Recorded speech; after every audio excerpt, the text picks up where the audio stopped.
Hello दोस्तों, नमस्कार। स्वागत है आपका मेरा यूट्यूब चैनल लर्निंग जीएस वाला पे। दोस्तों, इस समय हमारा एनसीईआरटी क्लासिक्स भूगोल के सेशन चल रहा है, जो आज हम अध्याय 3 पृथ्वी की गतियां को समझेंगे और कंप्लीट करेंगे। दोस्तों, इससे पहले 1 और 2 अध्याय हम कंप्लीट करा चुके हैं, जो आपको हमारे चैनल के प्लेलिस्ट पर मिल जाएगी। और यह विशेष रूप से सीटेट साथ में सभी कंपटीशन के लिए जीके जीएस के पेपर के लिए काफ़ी उपयोगी सिद्ध होगी, क्योंकि सभी कंपटीशन के एग्ज़ाम का जीएस जीके का पेपर एनसीईआरटी और एससीईआरटी की ही बुक से तैयार की जाती है। उसी के मद्देनज़र हम इस समय एनसीईआरटी क्लासिक्स भूगोल के चैप्टर को कंप्लीट कर रहे हैं। तो चलिए बिना समय गंवाए शुरू करते हैं। आज का तीसरा अध्याय है पृथ्वी की गतियां, जो आपको सामने दिखाई पड़ रहा है, पृथ्वी की गतियां। चलिए शुरू करते हैं। जैसे कि आप जानते हैं, पृथ्वी की गति 2 प्रकार की होती है। पृथ्वी की गति 2 प्रकार की होती है, घूर्णन एवं परिक्रमण। कौन कौन? घूर्णन एवं परिक्रमण। इसकी 2 प्रकार की गतियां होती हैं, घूर्णन एवं परिक्रमण। ये देखिए, घूर्णन एवं परिक्रमण। पृथ्वी का अपने अक्ष पर घूमना घूर्णन कहलाता है। जब पृथ्वी, ये प्रश्न काफी इंपॉर्टेंट है, ध्यान रखिएगा, पृथ्वी का अपने अक्ष पर घूमना घूर्णन कहलाता है। यानी कि जो हम देखे थे ग्लोब इस तरह से, ये कील पर इस तरह से हमारी पृथ्वी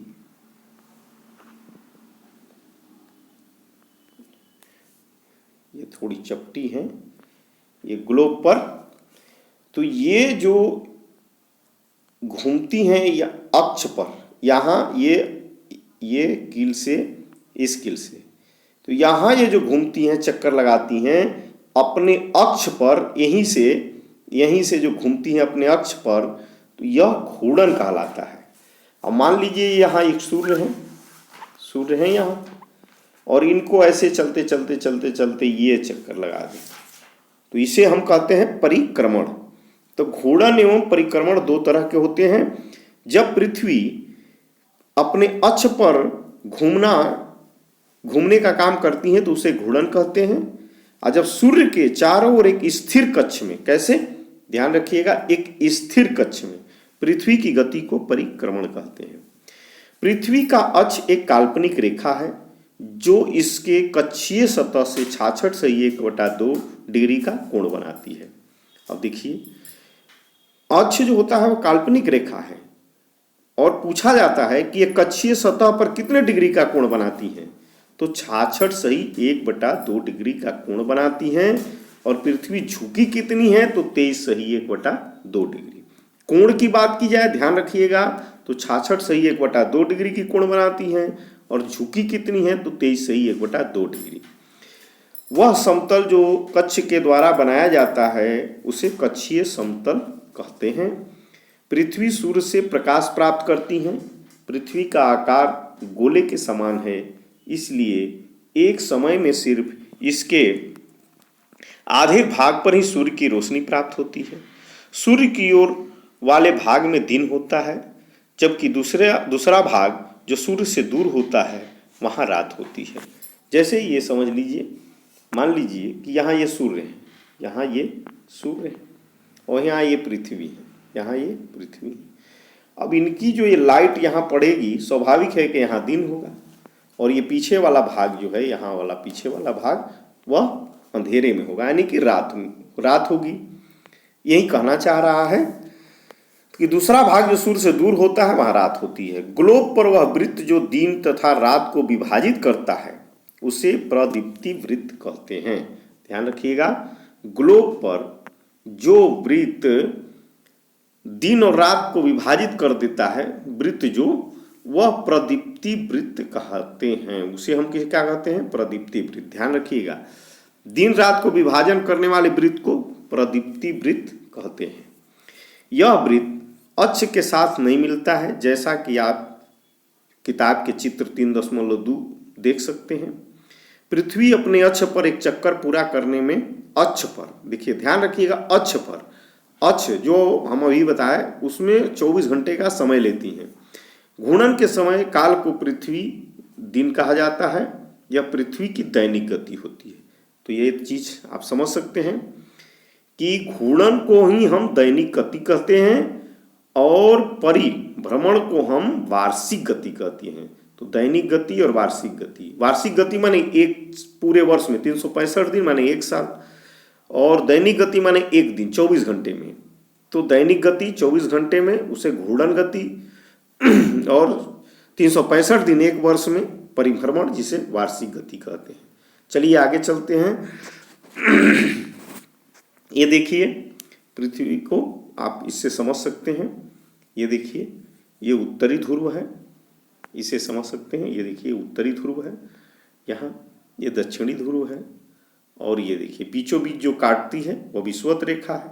ऊपर इसके आधे के उत्तर ध्रुव, नीचे के दक्षिण ध्रुव। ऊपर में 23.1/2 डिग्री में कर्क रेखा होता है, नीचे में दक्षिणी ध्रुव में मकर रेखा होता है 23.1/2 डिग्री को। और ये देखिए उत्तरी ध्रुव, और ये जो रेखाएं पहले हम कक्षा में बता चुके हैं कि ये जो है देशांतर है, और ये जो है अक्षांश है, लेटीट्यूड, और ये देशांतर। देशांतर माने खड़ा और लेटा माने अक्षांश। ये चीज आपको पहले भी हम बता चुके हैं। अब देखिए, जो अभी हमने समझाया वो दिया हुआ है। ये जो सूर्य है, सूर्य की किरणें जो इधर पड़ रही हैं यहाँ से, ये तो इधर जो है पड़ेंगी, तो ये सब, ये देखिए ये जो है तो दिन है और पीछे का भाग यहाँ रात है। चलिए आगे चलते हैं। अगर पृथ्वी घूर्णन नहीं करे तो क्या होगा? यदि कह रहा है कि पृथ्वी घूर्णन नहीं करे तो क्या होगा? सूर्य, तो क्या होगा? सूर्य के तरफ वाले पृथ्वी के भाग में हमेशा दिन होगा, जिसके कारण उस भाग में गर्मी लगातार पड़ेगी। दूसरे भाग में हमेशा अंधेरा रहेगा एवं पूरे समय ठंड पड़ेगी। इस तरह की अवस्था में जीवन संभव नहीं हो पाएगा। पृथ्वी की दूसरी गति जो सूर्य के चारों ओर कक्ष में घूमती है, उसे परिक्रमण कहा जाता है। पृथ्वी एक वर्ष या 365.1/4 दिन में सूर्य का एक चक्कर लगाती हैं। हम लोग एक वर्ष 365 दिन को मानते हैं तथा सुविधा के लिए 6 घंटे को इसमें नहीं जोड़ते हैं। वहीं 6 घंटा जुड़ते जुड़ते 4 वर्ष में लीप वर्ष होकर के 29 दिन का हो जाता है, 366 हो जाता है। यहाँ देखिए, यहाँ एक दिया है, क्या है आप जानते हैं? प्राचीन भारतीय खगोल शास्त्री आर्यभट्ट ने बताया था कि पृथ्वी गोल है और अपने अक्ष पर घूर्णन करती है। तो ध्यान रखिएगा, यदि पूछ दे कि पृथ्वी को गोल किसने कहा था, तो पृथ्वी को गोल आर्यभट्ट ने कहा था। ठीक है, चलिए आगे चलते हैं। ये देखिए, ये सूर्य हैं और ये उत्तरी ध्रुव, दक्षिणी ध्रुव, ये पृथ्वी की जो है बनावट, उसके अनुसार घूमने का क्रम ये बताया गया है। आप इसको अच्छे से समझ सकते हैं। चलिए आगे चलते हैं। 4 वर्षों में प्रत्येक वर्ष बचे हुए 6 घंटे मिलाकर एक दिन यानी 24 घंटे के बराबर हो जाती है। इसके अतिरिक्त दिन को फरवरी के महीने में जोड़ दिया जाता है। इस प्रकार प्रत्येक चौथे वर्ष फरवरी माह 28 के बदले 29 दिन का होता है। ऐसा वर्ष जिसमें 366 दिन होते हैं उसे लीप वर्ष कहा जाता है। तो लीप वर्ष किसे कहा जाता है? जिस वर्ष में फरवरी 29 दिन का हो जाता है। पता लगाइए कि अगला लीप वर्ष कब होगा। चित्र से 3.3 देखिएगा, ऊपर में जो हम बता चुके हैं स्पष्ट है कि पृथ्वी जो है दीर्घवृत्ताकार पथ पर सूर्य के चारों ओर चक्कर लगाती है। ध्यान रखिएगा, दीर्घवृत्ताकार, पृथ्वी दीर्घवृत्ताकार में। ध्यान दीजिए कि पृथ्वी पूरे कक्ष में एक ही दिशा में झुकी हुई है। समांतर एक वर्ष को गर्मी, सर्दी, बसंत एवं शरद ऋतुओं में बांटा जाता है। ऋतुओं में परिवर्तन सूर्य के चारों ओर पृथ्वी की स्थिति में परिवर्तन के कारण होता है। ऋतु परिवर्तन का क्या कारण है? पृथ्वी के स्थिति में परिवर्तन, यानी कि वार्षिक परिभ्रमण। ओके, चलिए आगे चलते हैं। चित्र 3.3 से आप देखेंगे कि 21 जून को उत्तरी गोलार्ध सूर्य के तरफ झुका हुआ है। ध्यान रखिएगा, 21 जून 21 जून डेट को याद रखिएगा। उत्तरी गोलार्ध, साथ में उत्तरी गोलार्ध सूर्य की तरफ झुका होता है। सूर्य की किरणें कर्क रेखा पर सीधी पड़ती हैं। कहाँ पड़ती हैं? कर्क रेखा। 21 जून उत्तरी गोलार्ध और में सूर्य की किरणें कर्क रेखा पर सीधी पड़ती हैं। इसके परिणाम स्वरूप इन क्षेत्रों में ऊष्मा अधिक प्राप्त होती है। ध्रुवों के पास वाले क्षेत्रों में कम ऊष्मा प्राप्त होती है, क्योंकि वहां सूर्य की किरणें तिरछी पड़ती हैं। उत्तर ध्रुव सूर्य की तरफ झुका होता है तथा उत्तरी ध्रुव रेखा के बाद वाले भाग पर लगभग 6 महीने तक लगातार दिन रहता है। चूंकि उत्तरी गोलार्ध के बहुत बड़े भाग में सूर्य की रोशनी प्राप्त होती है, इसलिए विषुवत के उत्तरी भाग में गर्मी का मौसम होता है। 21 जून के इन क्षेत्रों में सबसे लंबा दिन तथा सबसे छोटी रात होती है। पृथ्वी की इस अवस्था को उत्तर अयनांत भी कहते हैं। याद रखिएगा, पृथ्वी पर सबसे बड़ा दिन कब होता है? तो 21 जून को होता है। 21 जून उत्तर अयनांत। 22 दिसंबर को, अब देखिए इसके उल्टा, 21 जून को सबसे बड़ा और 22 दिसंबर को सबसे छोटा होता है।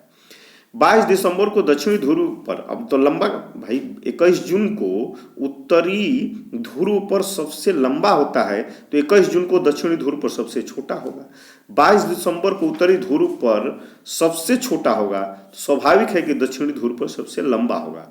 वहीं यहाँ कहना चाह रहा है 22 दिसंबर को दक्षिण ध्रुव के सूर्य की ओर झुके होने के कारण मकर रेखा पर सूर्य की किरणें सीधी पड़ती हैं। चूंकि सूर्य की किरणें मकर रेखा पर लंबवत पड़ती हैं, इसलिए दक्षिणी गोलार्ध के बहुत बड़े भाग में प्रकाश प्राप्त होता है। इसलिए दक्षिणी गोलार्ध में लंबे दिन तथा छोटी रातों वाली ग्रीष्म ऋतु होती है। इसके ठीक विपरीत स्थिति उत्तरी गोलार्ध में होती है। पृथ्वी की इस अवस्था को दक्षिण अयनांत कहते हैं। दक्षिण अयनांत माने दक्षिण में सबसे बड़ा दिन, दक्षिण अयनांत 22 दिसंबर को। क्या आप जानते हैं कि ऑस्ट्रेलिया में ग्रीष्म ऋतु में क्रिसमस का पर्व मनाया जाता है? तो ये भी प्रश्न बनता है कि ऑस्ट्रेलिया में क्रिसमस का पर्व किस ऋतु में मनाया जाता है? तो ग्रीष्म ऋतु में मनाया जाता है। अब इसके विपरीत और देखिए, 21 मार्च और 23 सितंबर, डेट याद रखिएगा, 21 जून 22 दिसंबर, 21 मार्च एवं 23 सितंबर को सूर्य की किरणें विषुवत पर सीधी पड़ती हैं। सीधी पड़ेंगी तो स्वाभाविक है कि सीधा का मतलब इधर दक्षिण में बराबर, उत्तर में, उत्तर दक्षिण दोनों बराबर। तो इसका मतलब कि 21 मार्च और 23 सितंबर को दिन रात बराबर होता है। इस अवस्था में कोई भी ध्रुव सूर्य की ओर नहीं झुका होता है, इसलिए पूरी पृथ्वी पर रात एवं दिन बराबर होते हैं। इसे विषुव कहा जाता है। जब दिन और रात बराबर हो जाएंगे तो उसे क्या कहा जाएगा? विषुव कहा जाएगा। विषुव। तो यह होता है 21 मार्च और 23 सितंबर को। 23 सितंबर को उत्तरी गोलार्ध में शरद ऋतु होती है, जबकि दक्षिण गोलार्ध में बसंत ऋतु होती है। 21 मार्च को स्थिति इसके विपरीत होती है। जब उत्तरी गोलार्ध में बसंत ऋतु तथा दक्षिणी गोलार्ध में शरद ऋतु होती है, इस प्रकार स्पष्ट है कि पृथ्वी के घूर्णन एवं परिक्रमण के कारण दिन एवं रात तथा ऋतुओं में परिवर्तन होता है। दिन रात का कारण क्या है? घूर्णन गति या दैनिक गति। ऋतु परिवर्तन का कारण क्या है? परिक्रमण या वार्षिक गति। ठीक है, चलिए आगे देखते हैं। अब आप जो है यहाँ से सेशन पाठ का कंप्लीट होता है। अब अभ्यास के आपके प्रश्न हैं, आप चाहें तो इसको बना सकते हैं। जैसे पृथ्वी की सूर्य के चारों ओर की गति, पृथ्वी की सूर्य के चारों ओर की गति को क्या कहते हैं? तो अक्ष पर जो घूमती है तो उसे जो है घूर्णन कहते हैं, और जब सूर्य के चारों ओर घूमती है तो परिक्रमण कहते हैं। इस तरह से आप यदि किताब को विस्तृत अच्छे से जिस समझ लेंगे तो आपके ये सारे प्रश्न बड़े आसानी से बन जाएंगे। ओके दोस्तों, तो इसी के साथ आज का सेशन समाप्त होता है। इसको जो है आप पढ़ते रहिए और कंप्लीट अपना जो है जीके जीएस या सीटेट की तैयारी करते रहिए। और अगले नोटिफिकेशन को प्राप्त करने के लिए हमारे चैनल को सब्सक्राइब कर लीजिए और बेल आइकन को अवश्य दबा दीजिए। थैंक यू दोस्तों। ओके, धन्यवाद।